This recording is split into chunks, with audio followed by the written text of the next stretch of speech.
Hello, everyone.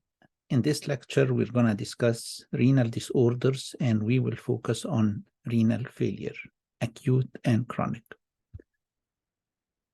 So when we say renal failure, like the word failure means low grades. Failure of a student in a program or in a test means low grades. So renal failure means low GFR, glomerular filtration rate. We're going to explain this GFR in a few minutes. Low GFR is renal failure. The difference between acute renal failure and chronic renal failure, by the way, chronic renal failure is an old terminology. Now we replaced it with chronic kidney disease, but it means low GFR as well. So what's the difference between acute and chronic renal failure? It's time. If the GFR drops within hours to days, that's acute renal failure.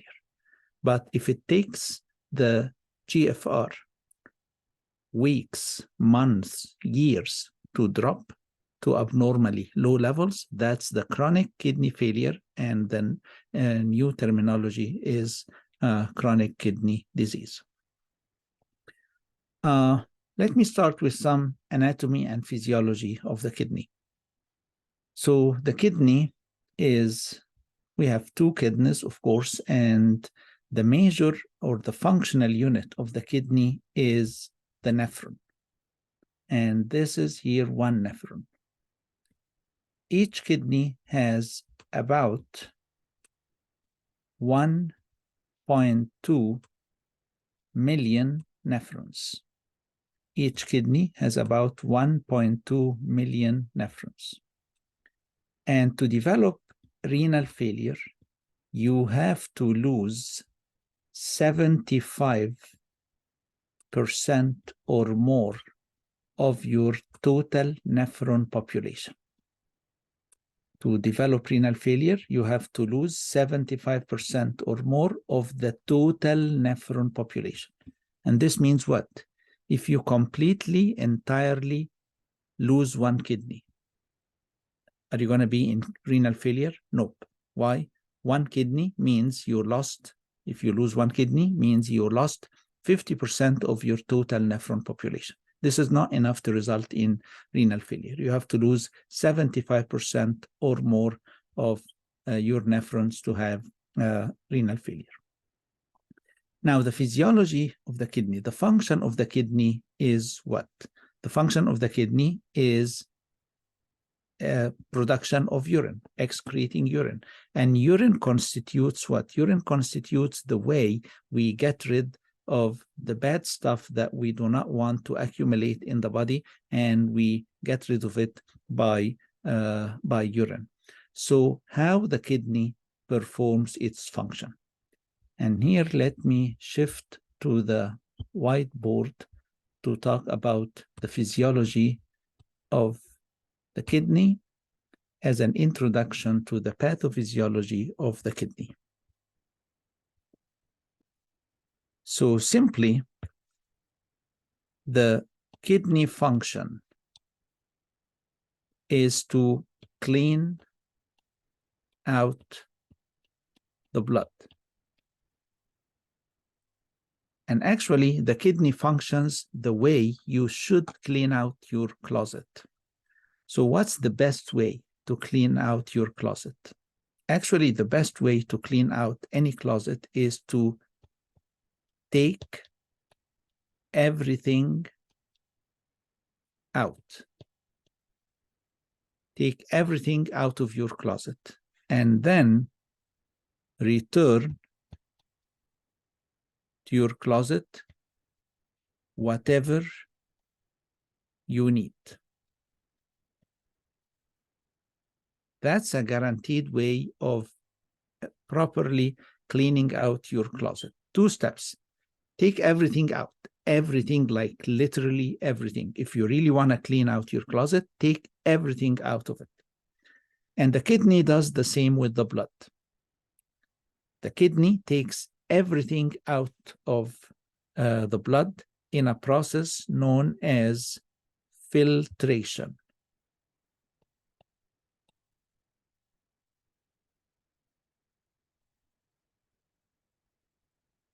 And then when you take everything out of your closet, you start looking at your stuff. Oh, I love these jeans.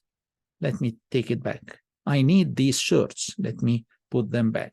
I purchased this with very big money. Let me return it back. You keep returning stuff. And the process by which the kidney returns stuff back to the blood is called reabsorption.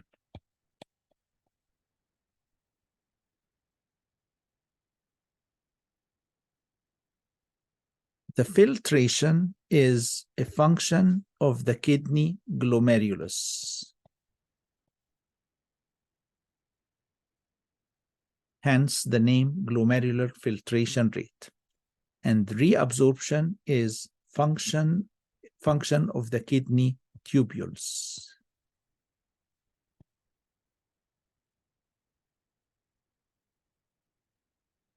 Okay, so let's see these functions and where do they occur in the basic functional unit of the kidney, which is the nephron.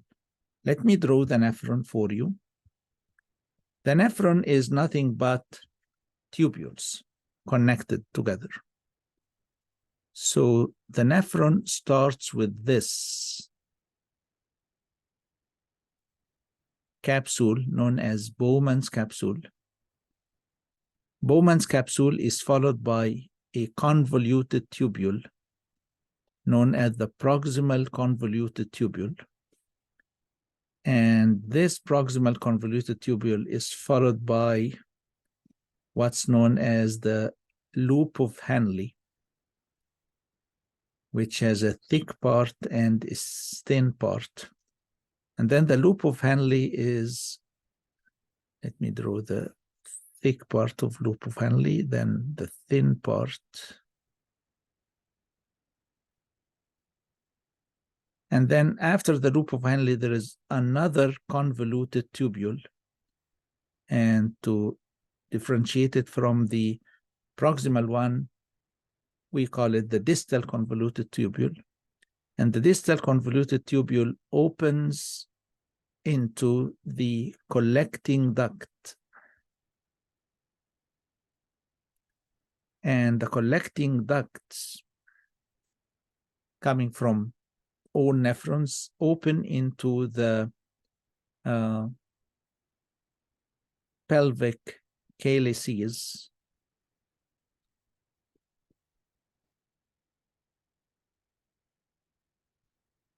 And these pelvic calyces collect together to open into the ureter. And the ureter opens into the urinary bladder and then the urethra.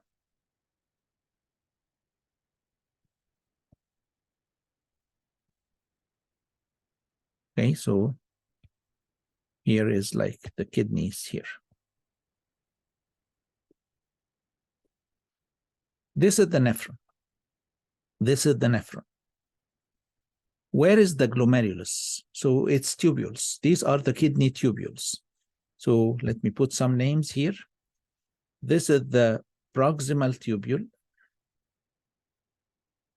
This is the distal tubule. This is the loop of Henle. This is the collecting duct. And this is known as Bowman's capsule. Where is the glomerulus? And what is the glomerulus? The glomerulus is nothing but tiny blood vessels, tiny capillaries. And the glomerulus is present inside the Bowman's capsule. So the glomerulus is just a tuft of capillaries here inside Bowman's capsule. Capillaries come from arteries, right? So the artery that forms or that brings blood to these capillaries is known as the afferent arteriole. So this is the afferent arteriole. It brings blood to the capillaries, to the glomerulus, and then blood leaves the glomerulus via another artery known as the efferent arteriole. Okay? And surrounding all the tubules are surrounded by blood vessels. All the tubules, all around, we have blood vessels here, all around the kidney tubules.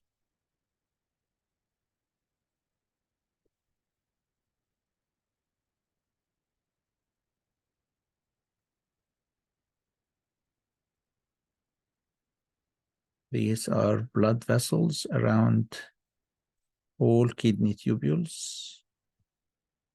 And they have cavity, of course. Let me try to draw the cavity just to let you know that this is a blood vessel.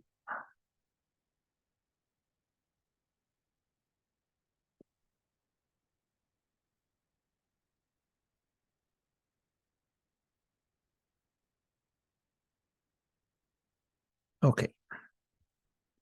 So let's now put the functions, the two functions that we talked about, filtration and reabsorption. Let's put them here on this diagram, on this pattern. Where does filtration occur? Filtration occurs in the glomerulus. So the first function of the kidney is filtration.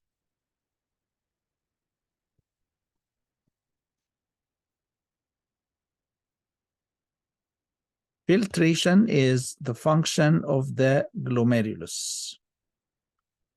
And we measure the efficiency of filtration by measuring the glomerular filtration rate.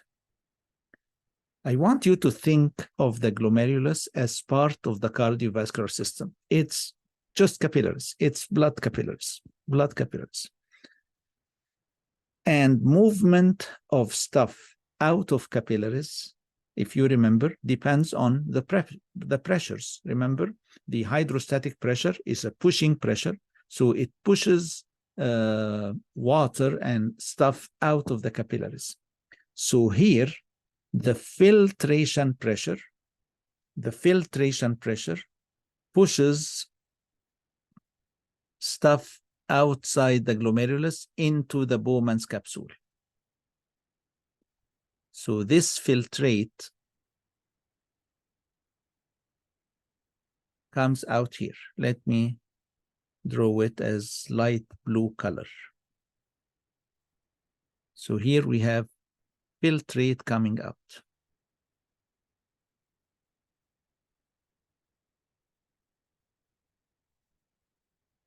And this filtrate comes out depending on pressure, the hydrostatic pressure in the glomerulus. And the hydrostatic pressure in the glomerulus is a surrogate of the pressure in the afferent arteriole, which is a surrogate of the mean arterial pressure. So this filtration, it needs pressure. And the blood pressure needs normal blood volume. So as long as you have normal blood volume, normal blood pressure, normal caliber of the renal artery, you will have enough pressure in the glomerulus to push everything out. What do we filtrate? What do we filter? What comes out of the glomerulus? Literally everything except blood cells and plasma proteins. Everything comes out of the glomerulus except blood cells and plasma proteins. That's normally. Of course, in pathologic conditions, when you have glomerulonephritis, for example, inflammation of the glomerulus, the capillary pores and the capillary permeability increases pathologically, and you can have blood in urine, blood cells can pass in urine. That occurs in glomerulonephritis. And in the condition nephrotic syndrome, again, the capillaries of the glomerulus is very leaky and proteins leak outside, and you pee huge amounts of proteins. That's why you have proteinuria and you lose proteins out of your blood, and that's why you become hypoalbuminemic. But normally, blood cells and plasma proteins are not filtrated, but everything else goes out. Everything else goes out. And it needs normal blood pressure and normal blood volume to filtrate. Now, what opposes filtration? What opposes filtration? Any back pressure will oppose filtration. This back pressure, where can it come from? If you have obstructive uropathy, if you have obstructive uropathy,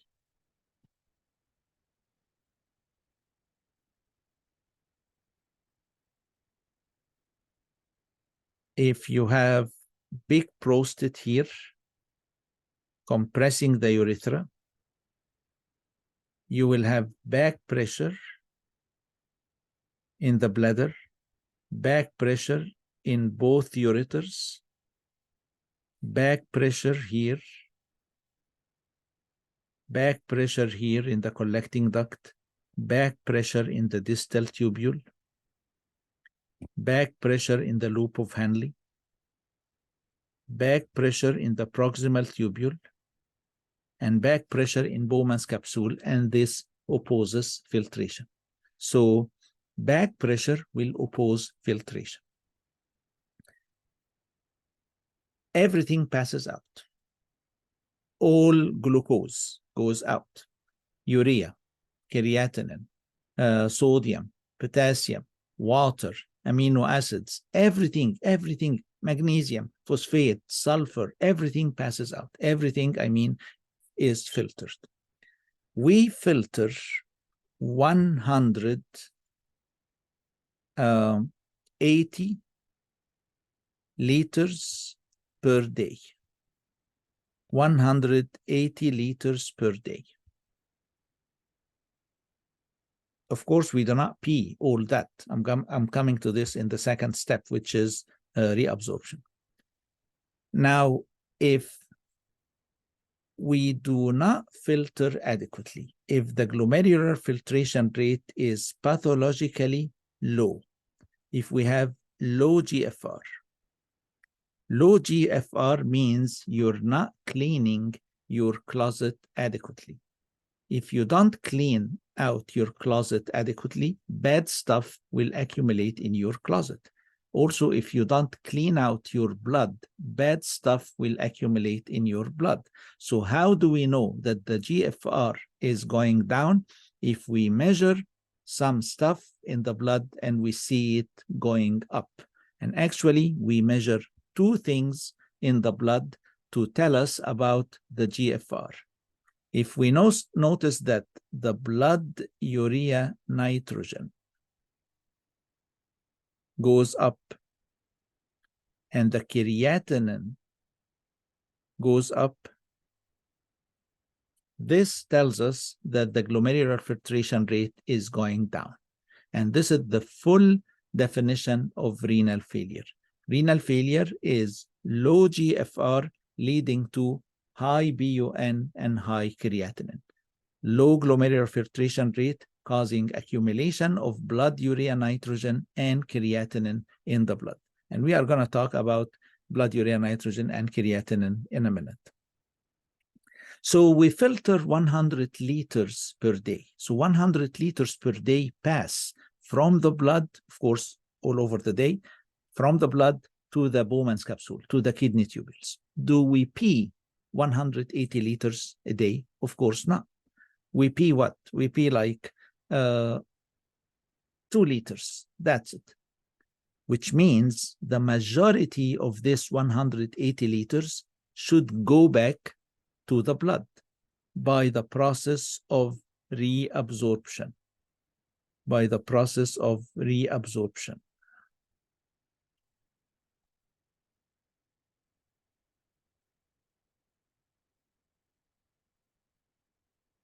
And if filtration is a function of the glomerulus, reabsorption is a function of the kidney tubules, and 80% of reabsorption occurs in the proximal tubule. 80% of reabsorption occurs in the proximal tubule. What do we reabsorb? What do we take back to the blood? The majority of the 180 liters. We take back to the blood 178 liters. So we take back almost everything except the one thing that we never take back to the blood is creatinine. So we reabsorb everything by different proportions, and we take the one thing that we never reabsorb is creatinine. So creatinine never ever reabsorbed.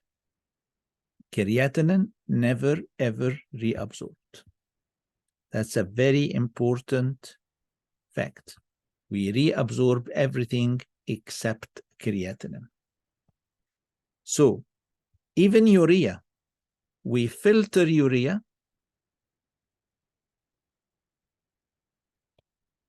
and we partially reabsorb it.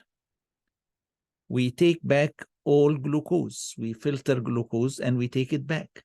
So we take 100% of the glucose that we filter. That's why our urine normally does not have sugar.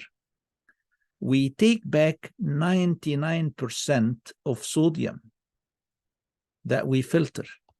So if you filter 100 milligrams of sodium, you take back 99 milligrams and you pee 1 milligram. And we call this FeNA, fractional excretion of sodium. So FeNA is 1%, because the fraction of the filtered sodium that is excreted is only 1%. You filter 100 milligrams and you finally just lose 1 milligram in urine and you take back 99 milligrams. So that's FeNA, fractional excretion of sodium. And what follows sodium? Water. So we reabsorb 99% of water as well. We filter potassium and we reabsorb potassium partially. We filter whatever. We filter amino acids and we take them back to the blood. Everything is almost filtered and partially reabsorbed, but the only thing that is filtered and never reabsorbed is creatinine. So creatinine is never reabsorbed. Reabsorption is the function of tubules. So if the tubules are not functioning, and the tubules are renal tubules, are lined by tubular cells. So this lining of the renal tubules is made of cells. And nephrotoxic medications like the antibiotic aminoglycosides can damage these tubular cells. So if the tubular cells are damaged, you are going to lose the tubular function. What's the major tubular function? Reabsorption. If the tubular cells are damaged and you're not reabsorbing, what is going to happen? Instead of taking the majority of stuff back to the blood, you're going to lose this stuff in urine. And the 80% reabsorption that should have occurred in the proximal tubule will now not happen. So stuff will accumulate in the proximal tubule, right? And when stuff accumulates in the proximal tubule, this is going to create back pressure. And the back pressure will oppose filtration. And the GFR will go down. GFR going down, this is another reason to have renal failure. So if the pressure needed for filtration goes down, this is one mechanism that lowers the GFR. If you have low blood pressure, low blood volume, so low pressure in the glomerulus, low filtration rate, low GFR, that's renal failure. Why? You do not have enough pushing pressure. You do not have enough filtering pressure. And if you lose the tubular function and you don't do reabsorption and stuff accumulates in the proximal tubule, stuff that should have been reabsorbed at the proximal tubule, which is now not reabsorbed because the tubular cells are sick. So this stuff will exert back pressure, and this back pressure will also oppose filtration. Same like the back pressure of obstructive uropathy. Actually, when you have tubular malfunction, the back pressure is more because it's very close to the Bowman's capsule. Urine is or excretion is the end result of filtration and reabsorption. But wait, there is a third process, and we call this third process, I'm going to use also a green color for it, but slightly different tone of green.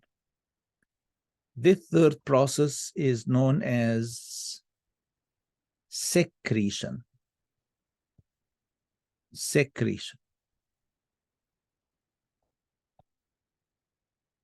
And secretion occurs also in the tubules, especially the distal convoluted tubule.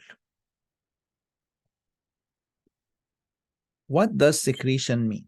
Secretion means, in addition to the stuff that is filtered at the glomerulus, some stuff passes directly from the blood to the distal tubule. Like what? Aldosterone works at the distal tubule. Aldosterone works at the distal tubule. What's the function of aldosterone? Save sodium, P potassium. So aldosterone will lead to potassium secretion into the distal tubule. Save sodium, P potassium, and P hydrogen. So hydrogen is also secreted at the distal tubule. Notice that potassium and hydrogen are filtered, and moreover, they are secreted. And creatinine is also secreted into the distal tubule. And some drugs like sulfa, like cimetidine, all are secreted into the distal tubule. So the net result of filtration, reabsorption, and secretion is the excretion of urine. The net result is the excretion.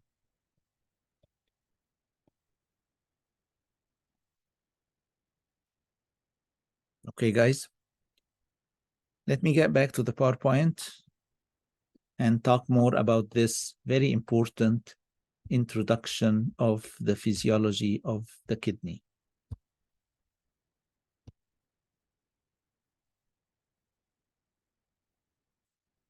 So these are the three processes: filtration, reabsorption, secretion, and excretion is the sum of these three processes together, and this will tell you what will be found in urine.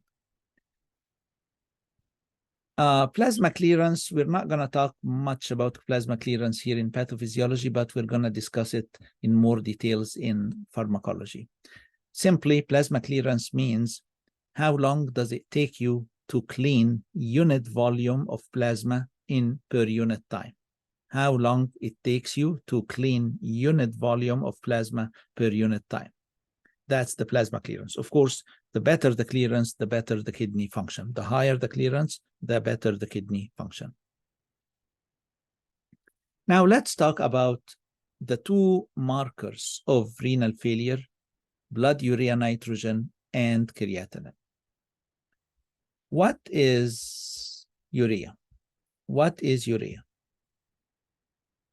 Urea is made in the liver. The liver makes urea. From what? When we eat proteins, dietary proteins are processed in our gut by the bacterial flora. When you eat proteins, you digest proteins in the stomach, and these amino acids pass to the gut to be absorbed. While they are in the gut, the bacterial flora will process them and metabolize them, and out of them comes ammonia. So when you eat proteins, you get huge amounts of ammonia in your gut. This ammonia is very toxic to the brain. So it should never be in your blood in elevated amounts. So someone has to detoxify this ammonia.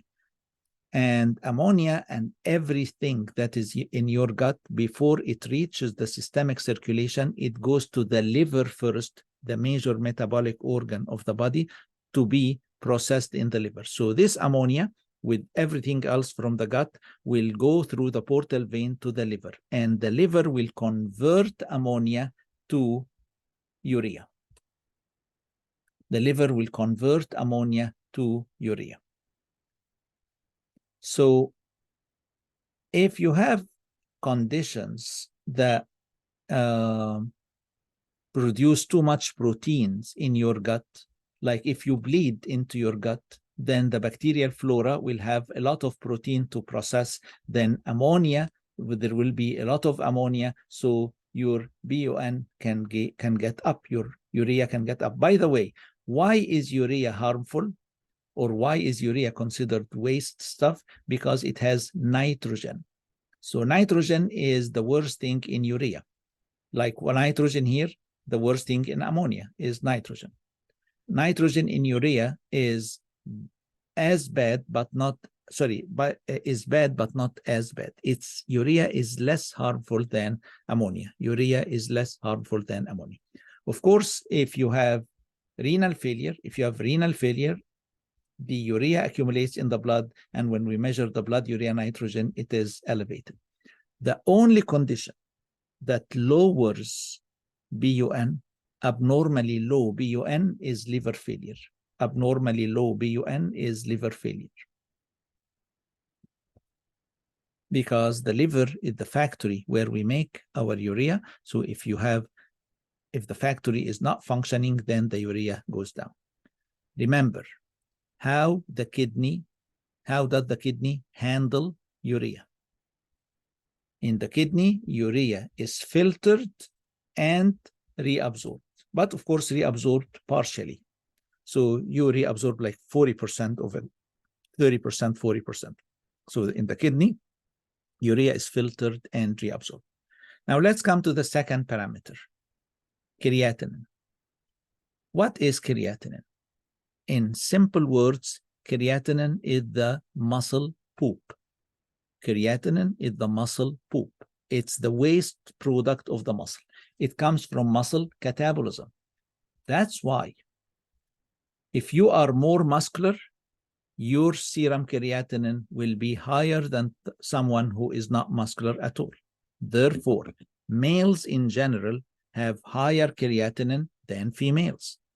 Adults in general have higher creatinine than older adults, because older adults have less muscles,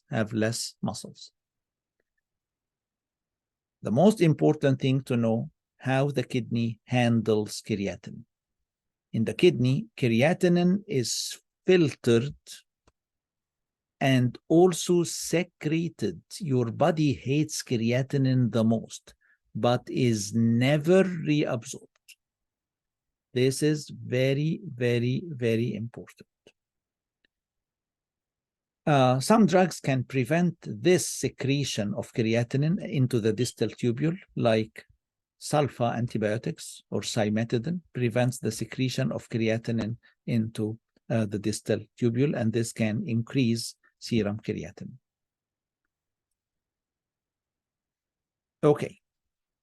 The average normal BUN is 15, and the normal creatinine is 15 milligrams, and creatinine is 1.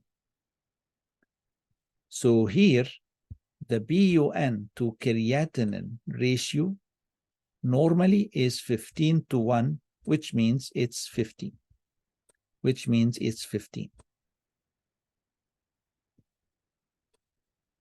And each BUN and creatinine, when you have low GFR, BUN and creatinine will go up proportional to the drop in GFR.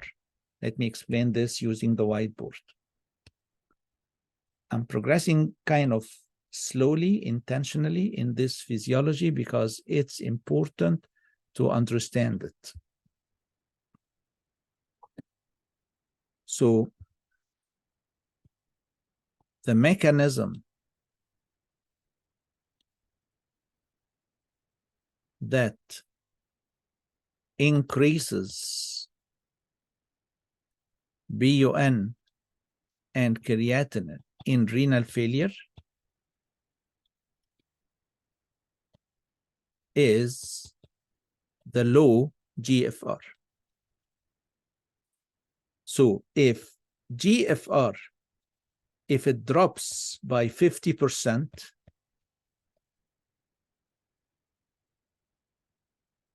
so you only have half GFR, then BUN and creatinine levels will be doubled. So the BUN will move from 15 to 30, and the creatinine will move from 1 to 2. Okay? But the ratio, the normal ratio, which is 15, will never be seen in renal failure. Why? Because the kidney handles BUN and creatinine differently. So something will happen to increase urea disproportionate to the increase in creatinine, or to increase creatinine disproportionate to the increase in urea. So an additional mechanism to the drop in GFR will make the BUN to creatinine ratio either higher than 15 or lower than 15 or much higher or much lower, as we are gonna talk about later. Back to the PowerPoint. So the BUN to creatinine ratio is a very important ratio that tells us the mechanism that increases urea and creatinine, and this tells us the type of renal failure we have, whether it is pre-renal, intrarenal, or post-renal, as we are going to explain in the coming segments. So let me finish this segment.